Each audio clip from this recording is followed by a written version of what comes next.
Hello, people of the world. This is Dylan Barry. How are ya? This is my podcast called Why It Matters, and I talk about why it matters. I think I'm going to do this whole show yelling at the microphone. But here's the deal. We talk about things that matter and why they matter. And today, I'm going to talk about common traits of the world's most successful people, or rather, things that lead people to success.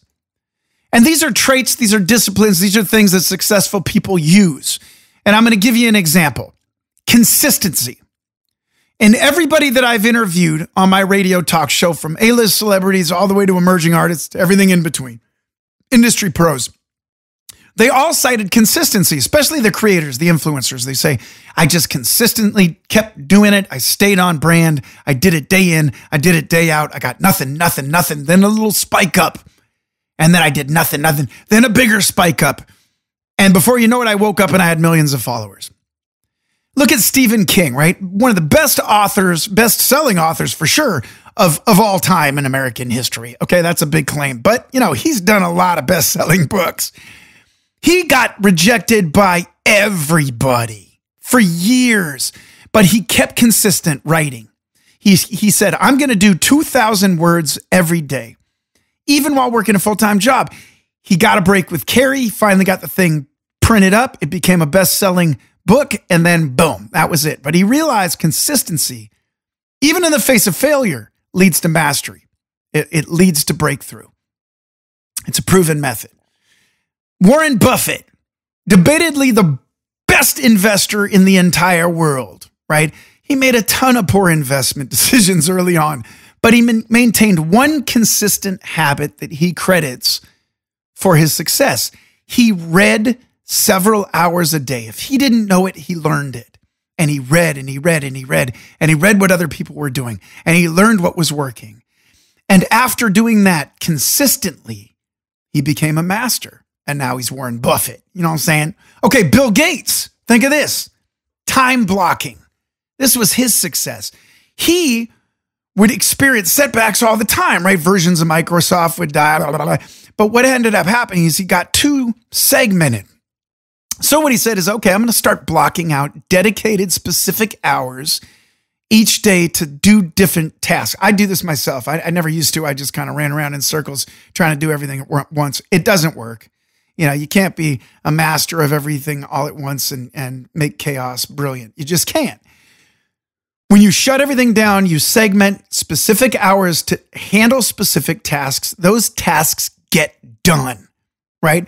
So this discipline for Bill Gates changed the entire focus of everything he was doing, and he started to compartmentalize and improve his products, and it worked. He's Bill Gates, okay? Let's think about Cal Newport, another author. He struggled with distractions, couldn't finish his books, right? And early in his academic career, he was all over the place. He adopted time blocking, I think they call it, right? Time blocking. This dramatically improved his focus, right? Leading to all kinds of influential books. Anyway, time blocking works, okay? The other thing that a lot of people talk about, now I used to work in the art department, film and television. I ended up being an art director, which is the person that handles everything from the props to the sets being built, broken down, set back up, to all of the things you see behind the actors on a show. And it was absolutely madness. And I have some short-term memory problems because I'm a little bit ADD and I think really quickly and things go in and out. And somebody says the word job, and all of a sudden it leads to 50,000 different thoughts in my head about jobs. And I could do this, I could do that. What about this job? So if you put everything together, before you know it, I forgot about why we were talking about jobs because I'm off building 6 businesses about it.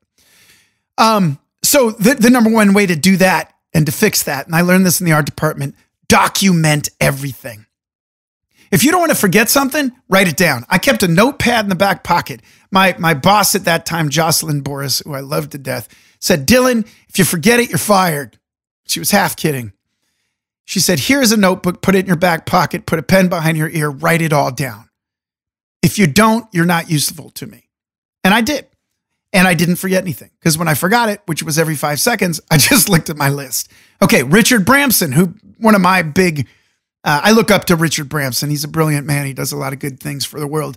And he happens to be a billionaire, which usually you don't get all of those three things in in one billionaire. But Branson had all kinds of failures. Virgin Cola, for instance, virgin brides, fail, fail. He began writing down every idea, every meeting note, every observation, right? This also goes back to the thing we talked about earlier about reading everything. If you write it all down, you can read it, you learn, right? This allowed him to track every potential opportunity and avoid repeating the same mistakes that he'd done. So writing it down helped him get Virgin back on track. And that ended up leading him into outer space. How cool is that? Thomas Edison, same thing. He famously failed thousands of times before inventing the light bulb, right? And speaking of which, he wasn't the only one who invented the light bulb. Okay, there was another fellow who actually came up with the filament who made that light bulb work. And I talk about that in my public speeches and all the rest of it. But he meticulously documented every experiment, which allowed him to refine his approach, right? So with every attempt, he could learn from his mistakes and get better. He wrote everything down. Write everything down. Now, another thing, and this is huge, you got to get your mind right. When you wake up and you're in fight or flight, and you go to bed, you're in fight or flight, everything that happened in between was the wrong thing. You made a decision based off of an instinct which was not appropriate to the solution of that decision. And I'll give you an example. When you run out of money, you go, oh God, oh my God, let me just go ahead and sell my car. Well, guess what? The job you were about to get tomorrow needs you to have a car. So was that the right decision? No. Was it a decision made in fight or flight? Yes. You need to be in a place of neutrality to make the right decisions. Sometimes in a stressful world, that takes meditating, getting your head right. Sometimes I'll sit before a very big meeting or a performance where I'm freaked out and I don't want to screw the whole thing up. I'll sit and do as my friend Noah Lifshay said, I'll feel my toes. I'll curl them. I'll feel my feet. I'll bend them. I'll feel my ankles. I'll work my way up to my knees. Boom, I'm centered. I'm touching the ground. And now all of a sudden I'm a part of the world, not a part of me and what I might fail at or what they might think of me. Who cares about me? I'm part of the world, right? And the world is much bigger than me. And I have a contribution to add to the world. I'm there for them, right? Get out of your head. So meditation, reflection, all of that, whether you do yoga or you're, sit with some fellow with a really awesome beard and a really strong accent, it doesn't matter. The point is get your head centered. So Oprah Winfrey was amazing at this. She had all kinds of challenges. She was demoted from being a news anchor. Oops. Because she's very personal, and news anchors are very, kind of, I would call it a rigid approach to media. And that's not a stain on them. It's a very awesome job to have, but it's a little more rigid. It's more presenting the facts, not being the facts. Oprah is the facts, right? Take that for what it's worth. But she incorporated daily meditation into her whole routine. A lot of our artists do, a lot of actors do, a lot of people do. And when you can set and reset, you can eventually lead to a creative mind, not a mind operating on fear. And so it's very important you get your head right. So this is another one. Get your head right. Get out of your own way, right? Number one thing, number two, number three, whatever, it doesn't matter. A very important one, embracing failure. People hate to be seen as a failure. They hate to be seen as weak. This is why a lot of men for a long time would never cry. Well, that's stupid. What's wrong with emotions? You know what I mean? But embracing failure is a learning tool. When you embrace failure and you also do things like write it down, you can reflect on what you learned from that failure and then obviously adapt so you don't make it again. Or if you do make it again, you see it coming. So the whomp, the impact is not so hard. So J.K. Rowling wrote some of my favorite books ever, Harry Potter. I'm sorry, I'm a geek. It's just awesome. The first 4 books I loved, then it got kind of weird. When the big snakes and stuff started flipping around, I was kind of like, But amazing books. Again, she faced numerous rejections from publishers. She was living in poverty, but she embraced her failures, and learning from each rejection, she created these these amazing is what I meant to say.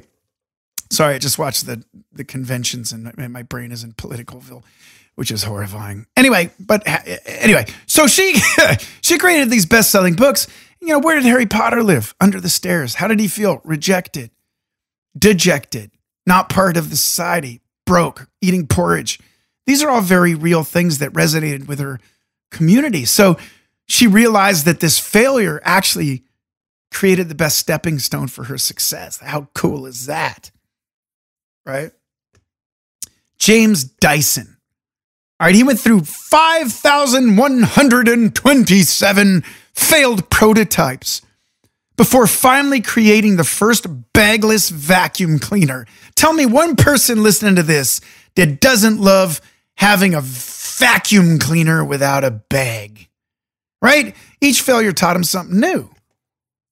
Eventually, it led to Dyson, which is a bomb-ass vacuum. I got one of them tornado deals, man. I got to tell you, it's lovely, especially when you have an 85-pound hairy dog and a 45-pound hairy dog and a bunny and a cat.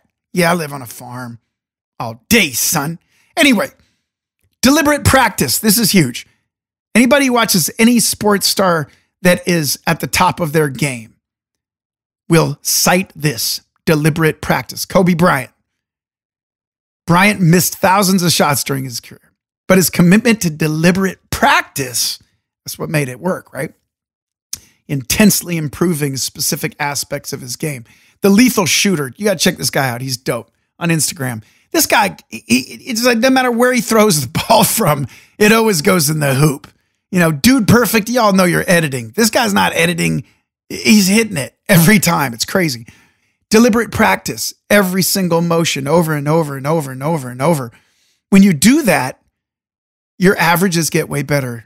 You get way better success. Of course, use all those other things. Get your mind right. Get your head right. Do it over and over. Consistency, deliberate practice. They're all intertwined disciplines that make for successful people. If you don't, you walk in, like I know so many musicians, I'm going to be a rock star. I'm going to sing a song, but they don't practice. They don't learn the fundamentals. They don't understand how to keep their breath so they don't run out of it when you're at a show and all this. You're singing like this. You're singing like freaking Axl Rose is right now. It's horrifying. Learn your craft. Axl, I'm sorry I picked on you, but come on, bro. You had a good time. Okay. This is very important to think about. Now, there's this famous psychologist, Anders Ericsson, right? He's known for his research. He's an expert at, dealing with these theories of deliberate practice, right? But he had to do rigorous testing over and over and over and over, and eventually shaped an understanding for how people achieve high level performance. He did this basically by achieving high level performance through deliberate practice, right? So delivering focused, deliberate efforts, right? Practice on your weaknesses is key to mastery in every field. What's that guy who wrote the book about, 1,000 hours or whatever it is. It's just deliberate practice. Go over and over and over and over. Iterate, test till you get it right. Consistency, discipline, get your mind right. This is not rocket science, you guys. And you know when you're not doing it. You know when you wake up and you're like, I didn't do it. I know it's a problem. I didn't fix it. I know I'm stressed. I didn't chill myself out before I went into the business meeting. And then I got pissed at Raj and Raj fired you, or you regretted it. Or you said something to somebody out of anger, out of fight or flight because you didn't get your head right that you regretted. We all do this, right? We all do this. But the ones that are winning, that you're probably frustrated with, that probably got the job and you got passed up, or probably won the gold and maybe you got bronze or came in fourth, they work harder than you. They may be more naturally talented, given the Kobes of the world, the Oprahs, the Barack Obamas, they got a little something extra in the DNA that gives them an advantage for sure. But deliberate practice, you can get that good. You can even be better. You can even work harder than them. It's interesting. Now, the other thing is, and this is a really important thing, all those skills don't mean anything if you can't network and build relationships, right? You could be the smartest person in the world, but even Darwin needed a manufacturer to fund his stuff and put it out. Nobody would have a light bulb if he was sitting in his room and couldn't talk to people and get some things done. So, look at like LinkedIn's co-founder, Reid Hoffman. His first social networking platform, SocialNet, failed miserably, right? But he learned from this. He focused on building meaningful connections in the business world, which led him to the success and the creation of LinkedIn, right? He realized that success would come not just from the ideas, but from the relationships. Now, sorry, Reid, but I'm building an app that's going to ruin yours. And I love you, brother, but we're coming for you. I'll tell you all more about that later, but I just acquired 50% of this app that we're rebranding, but it's called Direct Rope now. And it's way better than LinkedIn. So, but I'm going to learn from you. Damn right, I'm going to learn from you, Reid Hoffman. And I'm going to read all about you and what you've done, and we're going to move forward. So the guy who started Starbucks, this dude, same thing, right? Howard Schultz is his name. He couldn't convince investors to fund his idea of the coffee house culture, right? This wasn't just a coffee house. It was culture. It was, we're going to take care of our baristas. They're going to be bright, cool, neat people that you want to talk to, not, what do you want? Coffee black? No, they were like, hey, what's going on? How's your day? We're good. They got good benefits. They created a culture around coffee. Love or hate them. $7 a coffee is exorbitant, my dudes, but I'm from Seattle, so no more power to you, baby. I know you took the Serena Gorda. Now, this is the other thing I have a problem with Starbucks. If I could sidebar a little bit. Y'all had Serena Gorda on there, right? Serena Gorda was not a beauty queen. It's just Serena Gorda, man. You know what I'm saying? She's a mermaid, a well-endowed mermaid at that. But you took her off to make her prettier and smaller. Why did you do that? Ain't nothing wrong with Serena Gorda. I'm going to make your coffee more approachable. Come on, guys. Put Serena Gorda back on that Bucks cup of yours. You'll see what I'm saying. Anyway. So basically, he built this strong relationship-based culture. They put your name on your cup. They greet you by your name on the app, right? You feel like you're a part of a community. You get to know your Starbucks people, right? And I know it's all over the place now and it seems ridiculous, but still that coffee culture worked. It was built on that. It's brilliant. Okay, I'll give you a couple more, then I'm going to leave you alone. Continuous feedback. Eric Schmidt, former Google CEO. He turned his failures into successes too. Schmidt recognized early on that his leadership style needed improvement. Okay. He sought continuous feedback from his team. How can I be better? What can I do better?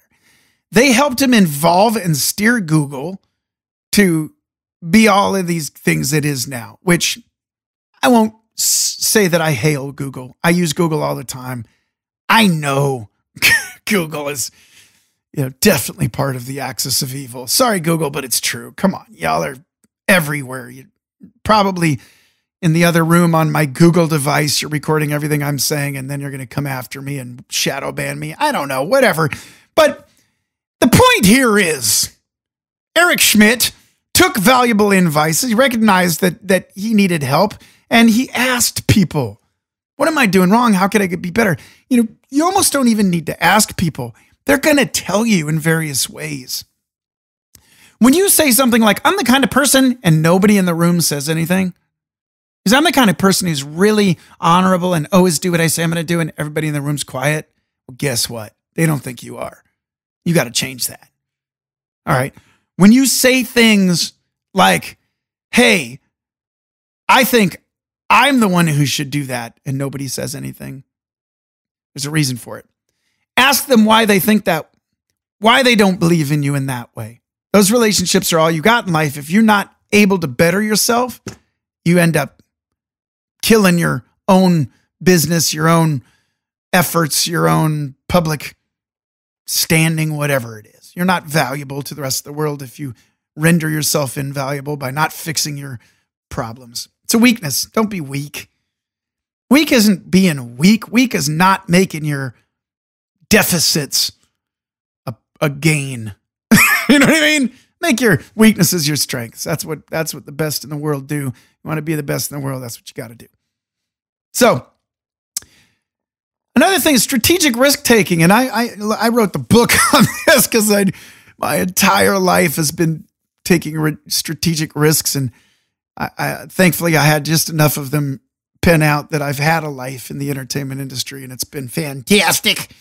It's been very difficult and erratic and up and down and all around, and going from sleeping in my truck to, making extra zeros on things to mailbox money and beyond. You really can appreciate taking risks, especially when you win them. Sucks when you lose them, but you got to keep taking them till you win them. Consistency. Go back to the earlier lessons. Sarah Blakely. Now, many, many people in the world would hail Sarah Blakely as a salvation for their lives because she created Spanx. Spanx keeps your butt together. You know what I'm saying? If you're a lady and you got a butt, you need to kind of firm up. You put on some Spanx. Thank you, Sarah Blakely.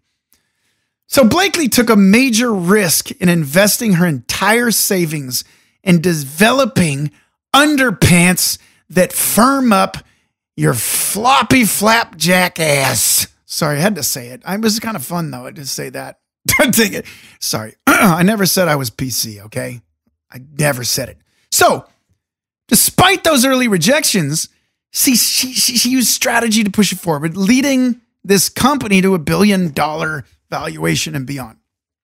Right? Because there's a lot of people that want to have a nice looking butt. She came to find out. But, she did that. Jeff Bezos, same thing. Early on, Amazon faced all kinds of problems, right? It was trying to launch new product lines, web services, but the risks paid off because taking the strategic risk, especially when your core brand of Amazon is, selling books. You went from selling books to selling everything, to selling web services. Okay, now given they did pretty well with the book part, so they could take those risks. But strategic risks do pay off if you're strategic about them, right? You have to think about that. Self-reflection and course correction. Now, as much as Steve Jobs, everyone loves Steve Jobs, all the iPhoners that give me a hard time about having a droid, which I just like because the camera's better and the screen's better, but everybody up and down will swear that the Apple's better. I'm like, go look and find out who actually made that camera you're talking shit about in your iPhone. It was the same people that made Droid. Okay? Samsung. So shut up, iPhoners. Anyway, love you, iPhoners. But Steve Jobs, who everyone hails as a hero, he's a great salesman. Not my favorite, okay? Steve Jobs, which is another reason I don't really have an iPhone, but I do have Apple, everything else, so I can't really say too much. But Steve Jobs never gave a dime to charity, never. And he was very mean to his people, and he was actually not a nice fellow. But he made great product, and he was great at selling them, and, Apple was bomb, and his aesthetic was bomb. But, so here's the good thing about, self-reflection and self-correction. He was ousted from Apple. Jobs was. Because he was an asshole, quite frankly. But he took time to reflect and eventually relaunched successful ventures like Pixar, Next. His return to Apple was after he had learned his lesson, right? And then he launched the iPhone and everything else because you need people. You need people to support you, no matter how visionary you are, right, Kanye? Because sometimes you can say shit that eventually pisses people off beyond repair. And eventually, things catch up with you. Right, Diddy? Sorry, had to say it. I always knew that dude was tough. But moving on. If you make your failures your successes, and you understand that sometimes you have to step back, lick your wounds, and reassess your path to get forward in anything, No matter how big you are, Steve Jobs got fired by Apple. Fired. Bye-bye. You're fired. Clean out your desk, Steve Jobs, and walk out of our spaceship. He went back to the drawing board. He thought about it. He made himself better. I don't know how. Did he de-acidify himself? I'm not sure. And then he went back to Apple. And he did great things for Apple that all you people will tell me all about every time I see your iPhone when I pull my Droid out. Anyway, this is Dylan Barry. This is Why It Matters. And why does all this matter? It matters because we all want to get better and do better. And some of you are convincing yourselves that you're doing that and you're not. And you know you're not. Because you're not being consistent. You're not reading more. You're not writing everything down. You're not putting in 2,000 words a day. You're not. And if you want to be great and you're not, don't bitch about not being great. Get to work. Do what it takes to be great. Do what it takes to be great. Okay?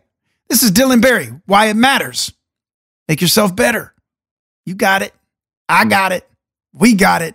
We all in this mess together. I'll talk to y'all later. Big love. And that's my podcast. I'm out.